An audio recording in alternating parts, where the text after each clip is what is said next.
காந்தி இங்க ஒரு நம்பிக்கை நட்சத்திரமா பார்க்கக்கூடிய ஒரு இடத்துல இருக்கிறாரு அப்படிங்கிறாரு திரு முனவர் பாஷா. அப்படியான ஒரு பொறுப்புல இருக்காரா? அதான் மக்களின் நாளைய தீர்ப்பு திரு விஜய் தான். அது 26லயே மக்களின் நாளைய தீர்ப்பு விஜய். அந்த தீர்ப்பு அத்தனையும் சேர்ப்பு. இப்ப என்னன்னா பல கட்சிகள் இப்ப குறிப்பாக ஏடிஎம்கேவோடு அந்த தீர்ப்பை மாற்றி எழுத வேண்டும் என்றால் உங்களுடைய சேர்ப்பு எப்படி இருக்கிறது, கூட்டணி எப்படி இருக்கிறது என்பது ரொம்ப ரொம்ப முக்கியம். இப்போ திரு சீமான் அவர்கள் ஒருவேளை திரு விஜய் சாரோடைய ஒரு ஃப்ரெண்ட்லியா போயிருந்தாருன்னா சீமான், தொல் திருமாவளவன், திரு விஜய் 3 பேர் சேர்ந்திருந்தாலும் ஒரு பெரிய அதிர்வை கிரியேட் பண்ணிருக்கலாம். பட் அன்பார்ச்சுனேட்லி சீமான் அவசரப்பட்டு கொஞ்சம் வெளியேறிட்டார், அந்த கேம்ல இல்லாம போயிட்டார். அவர் கொஞ்சம் நீங்க எப்படி கொள்கை எதிரி இல்ல திமுக கூட்டணியில ஸ்ட்ராங்கா இருக்கன்றாரு. இல்ல நீங்க எப்படி கொள்கை எதிரி என்பதை தீர்மானிக்கிறீங்களோ, இல்ல திரு பிரவீன் காந்தி, நீங்க எப்படி கொள்கை எதிரி அரசியல் எதிரி என்பதை தீர்மானிக்கிறீங்களோ அந்த மாதிரி அவரும் சில தீர்மானங்களை வைத்திருக்கிறார். அப்ப நீங்க ஒரு விஷயத்தை அறிவிக்கும் போது இதெல்லாம் எனக்கு உடன்படல அப்படின்னா அது என்னதான் தம்பியாகவே இருந்தாலும் எதிரி தான் அப்படின்னு எதிர் திசையில நிப்பாட்டுறாரு.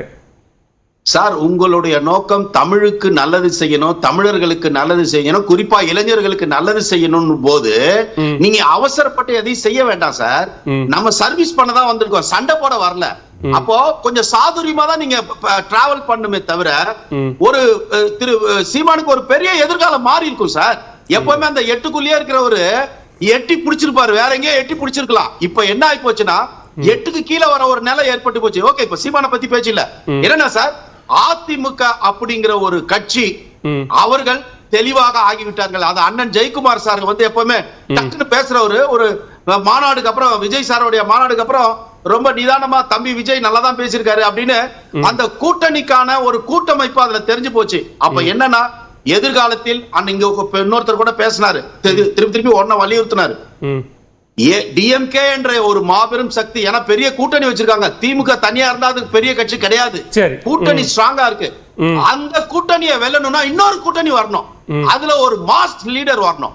அந்த மாஸ் லீடர் யாருன்னு பாத்தீங்கன்னா இளைஞர்களை கொத்து கொத்தா வச்சிருக்காரு, கோடி கோடியா கொத்து கொத்தா வச்சிருக்காரு. எந்த வீட்டுக்கு போனாலும் ஒரு பையனோ பொண்ணோ விஜய் சாருக்கு, அதாவது நான் ஓட்டுரிமை சொல்றேன், ஓட்டுரிமை உள்ளவர்கள் வீட்டுல 3 பேர் 4 பேர் அவங்க ரசிகர்கள் சார். ரசிகர்கள் வாக்காளர்கள்னு வரும்போது அது மாறும்ல. ரசிகர்கள் வேற, வாக்காளர்கள் வேற இல்ல. இல்ல சார், பசங்க சொன்னா பசங்க கன்வின்ஸ் பண்ற சக்தி பசங்களுக்கு உள்ளது. அப்பா அம்மா மாத்துவாங்க. ஏன்னா பசங்க இன்னைக்கு வீட்டுக்கு ஒரு புள்ள 2 புள்ள தான், அதுங்களை மீறிலாம் இன்னைக்கு அப்பா அம்மா எதையுமே செய்ய முடியல.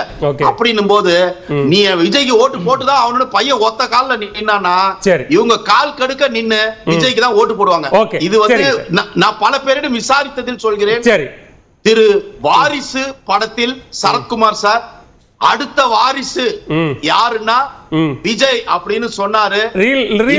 ரியல் வேற சார். இங்க அதே சரத்குமார் தான் இங்க விமர்சனத்தை வைக்கிறாருங்கிறதையும் பார்க்கணும். சரி சார், ரீல் தான் சார் இன்னைக்கு ரியலே மாறுது, ரியலா ஆகுது.